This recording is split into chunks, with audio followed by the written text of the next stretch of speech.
Hey everyone, my name's Don, welcome back to the channel. Today it's book review time and we're going to be talking about A Touch of Light by Thiago Adballa.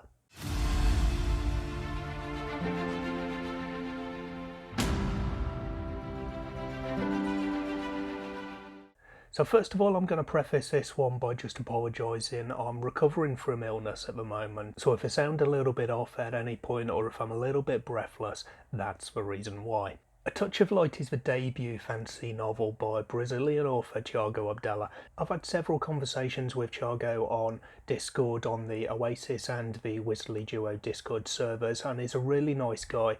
And at one point we were talking because his book A Touch of Light was coming up for release, and he was kind enough to send me this gorgeous hardcover book to read and review. So let's start there.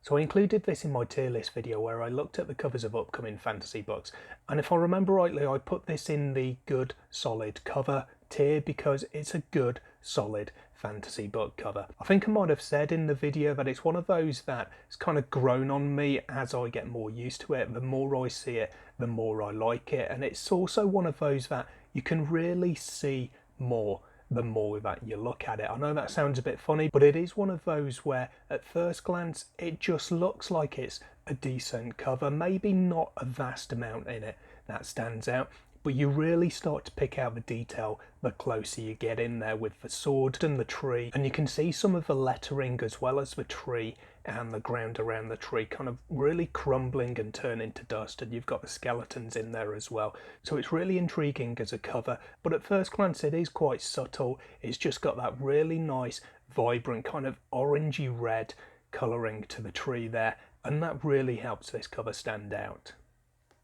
I also like how it's got the design on the boards themselves underneath the dust jacket as well, which is why I've still got a copy on show here, even when I've got this in my hands. Now, to hear Thiago himself talking about the book, I'll link up in the top corner my recent indie showcase video as well, where he helped me kick off that series of videos, introducing himself and introducing his book before it was actually released. This is now available to buy though. A Touch of Light came out on the 1st of March 2022, so if you're interested in it, I definitely encourage you to go and pick up a copy either on ebook, paperback or hardback. In the description box down below, I'll also link Thiago's website where you can find, again, more information on the book, including videos from other content creators. And for those who want them, you can also find high resolution colour images of both the cover and the world map on his website as well. So A Touch of Light is book one in the Ashes of Averin series, and because the world itself is called Averin, that's a really intriguing title for me because I really want to know, why is this world in ashes? So in the story itself, we've got a plague that is spreading throughout various nations of Averin, and it leads to a kind of feral sort of madness in those it touches. In the domain, life is worshipped, and those who die are not to be mourned. It is forbidden to even say their name in public. The unworthy are burnt, and those who are seen as worthy by the Seraph faith are preserved, ready to be resurrected in the promised dawn, which is when the Seraph is prophesied to return. Meanwhile, in the Clanlands, death is natural. It's part of the circle of life, and part of the beliefs of the people of the Clanlands revolves around the returning to the earth of people when they die so that they can continue that circle of life. And two of our point of view characters give us quite a lot of insight into these two very opposing viewpoints. So first of all, we have Adrian, who is a son of one of the kings of this world, and he finds himself on almost a holy war against this plague, against this madness, which is threatening to bring down the entire domain. In the Clanlands, we have Nasha, who is a hunter who is looking for acceptance amongst her people in the clan of the Ronar. She has a kind of a strange curse, which could be a blessing if only she could learn how to control it. Both of these characters are interesting, and they do have interesting elements to their stories, although with both of them I just can't help feeling that there was just something missing. With Adrian, it was specifically something that happened, and it was right at the start of the book, in between the prologue and chapter 1, and I found myself flicking back and forth quite a bit at that point, trying to figure out what I had missed, and it turns out that it was just something that wasn't on the page essentially, and we're just left to fill the gaps really between what we do have in that prologue, and then where we find ourselves in chapter 1. With Nasha, it was more in terms of the backstory, and in particular the backstory of this curse, where I wanted more information with regards to what the curse is and how she got it, and kind of ultimately what is actually going on. What I found though as I read this book is I could leave both of those characters behind if it allowed me to spend more time with the third POV of the book. So this is a character called Lynn, and Lynn is a sentinel who has kind of a curse of her own. She also has some special powers which are linked to her position as a sentinel, which are pretty cool and which do lead to some interesting developments in the story. Each sentinel is linked to a griffin, and although we don't really see a vast amount of the griffins in the story, when we do, it is pretty cool. Being a sentinel, Lynn is able to draw on the strength and draw on the power of the griffin, and in turn it can make her seem a little bit kind of overpowered, but she is not by any means invincible. And if a sentinel was to overuse the power, use too much of it, they can find themselves what's called hollowed out, which means that they would be permanently unable to access that well and draw on that power again. Again, I feel that there were a few missing explanations early on in the story, which, if they were there, I think I would have enjoyed those aspects of the story that little bit more. But overall, I feel that she was the most interesting character in terms of where I can see the story going next. And in the battles in particular that we did have in this book that Lynn was involved in, there were some really cool scenes and some things that you don't generally tend to see in fantasy writing, so that was pretty cool in itself. In terms of the world building, I like the overall idea of what's going on with this kind of plague, this madness that is spreading across the world. I like the world itself and how there are various different nations and they all have their different cultures, they all have their different beliefs, and you can see not just in terms of what people believe, but also in terms of physical distance. You can see that there is a big gap between some of the places that we actually visit as part of the storyline. So this really helps us to feel that it's a vast world that Thiago Adballa has created here, and even some of those places that we don't visit, we do still hear about, and some of these have the potential to add some really interesting elements in further installments in this series. The magic in this world is largely subtle. It doesn't play a big part in the book, and it is mostly linked to these kind of special powers that the Sentinels have, although there are little bits and pieces that you do come across elsewhere in this world. It's not your typical kind of fantasy magic though, where you have actual magic users, witches, wizards, whatever, running around the world either causing or solving mayhem. So A Touch of Light is a good book overall, and it's one where I really look forward to seeing how the story progresses in future instalments. I did have a few issues as I was reading the book though, which kind of stunted my overall enjoyment of it. And I think for the most part this was down to having a few sections of the book where I didn't really kind of understand what was going on. I found, especially towards the beginning of the book, there were a few explanations that were missing, and that led to a little bit of confusion as we were introduced to new things without really properly understanding what they were and how they would impact the world. Now, a fantasy book or any book in general shouldn't be expected to hold your hand, but I feel like just a little bit more with this book would have really helped me to understand it a bit better and therefore enjoy it a bit more than I did. There are plenty of references to the Seraph and the Seraph's Eye up in the sky, but it's not really something that was explained in a satisfactory way as far as I was concerned, so I didn't really know what relevance it had and how it would impact the stakes as all of these different characters are going around and fulfilling their part of the storyline.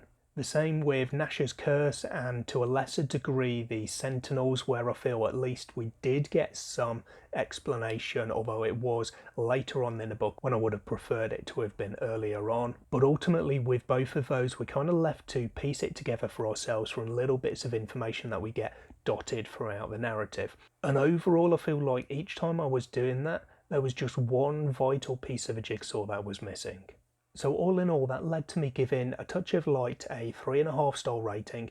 It's definitely a book that I would recommend. It's definitely a book that I'm gonna be excited to pick up the second book in the series and see where it goes, see what happens with these characters. But ultimately, I just wanted a little bit more here. I found that I enjoyed it, but I didn't enjoy it as much as I thought I would and as much as I wanted to. So on to my weighted ratings then, and that leads me to give 15 out of 20 for the overall enjoyment, because it was enjoyable. I was ill whilst I was reading this, or at least in the second half of this, and maybe that impacted it a little bit for me because I wasn't in a really nice frame of mind. However, I did plough through the latter half of the book, which is when I was ill, and that was the bit that I found more exciting, more enjoyable, because that was where everything was all pulling together. So I don't think being ill whilst I read this really had an impact on my enjoyment, because it was pretty much the first half of the book, which is when I was absolutely fine.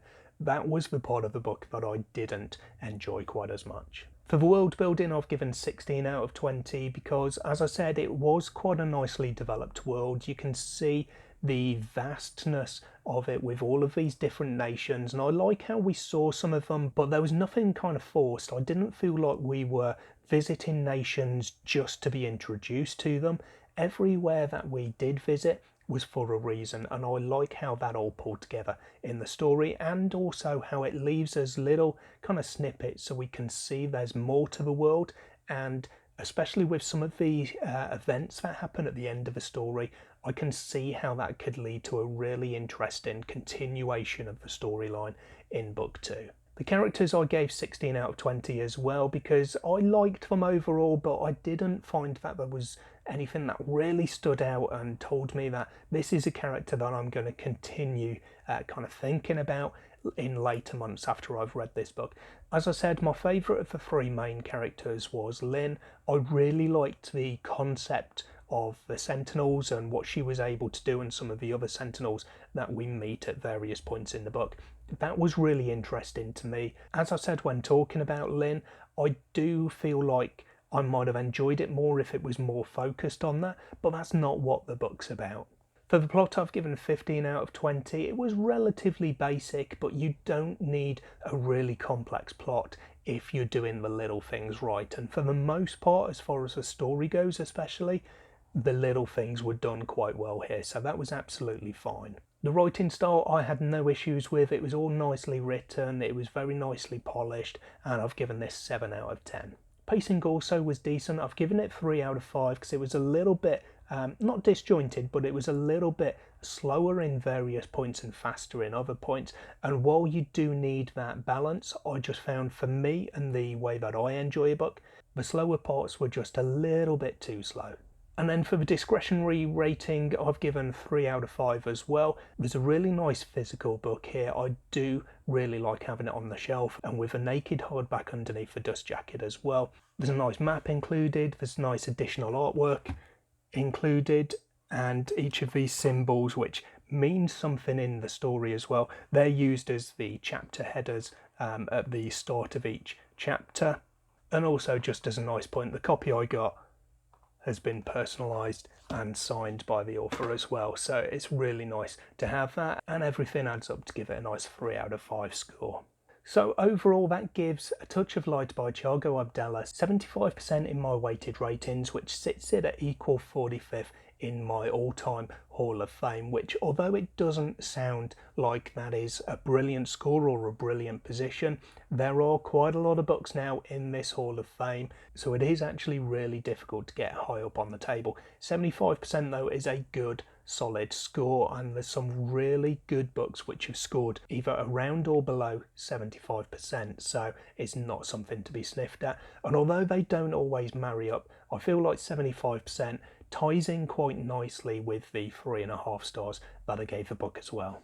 So there we go, that is A Touch of Light by Thiago Adballa, a continuation of the great time I'm having with indie published fantasy books in the last 12 months or so. It's available right now, as I say, so go get yourself a copy on ebook or a physical book if you want something as pretty as that on your shelves.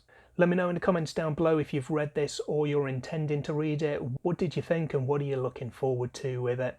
Do the usual liking and subscribing stuff, as always, along with the mentioned Discord links, and in this case the author's website. I've also got all of my social media links and the support the channel links in the description box below as well. That's it for today though. Thanks very much for joining me. I hope it wasn't too bad with me still recovering from illness. Hopefully next time Everything will be a bit better though, so I'll see you then. Until then, of course though, take care of yourselves, read some good books. Bye for now.